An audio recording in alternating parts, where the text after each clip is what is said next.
સીતારામ।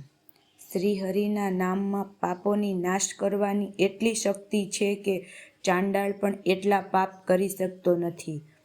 તમને જે ગમતું હોય તે ભગવાનના નામ પરમ કલ્યાણકારી છે। રામ, કૃષ્ણ, હરિ, નારાયણ, દામોદર, શિવ, શંકર અને અન્ય નામ ભગવાનને ગમે તે નામથી બોલાવવામાં આવે તે દરેકની ભાષા સમજે છે।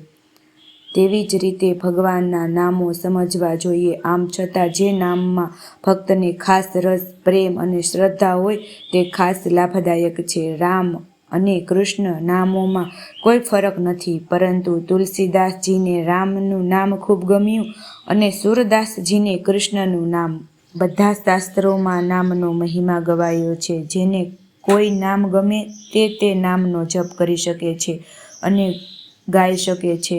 જે લોકો દુઃખ દૂર કરવા, સુખ પ્રાપ્ત કરવા અને માન, સન્માન, કીર્તિ મેળવવા માટે નામનો જપ કરે છે, તેઓ પણ જેઓ તેનો જપ નથી કરતા તેમના કરતાં ઘણા શ્રેષ્ઠ છે।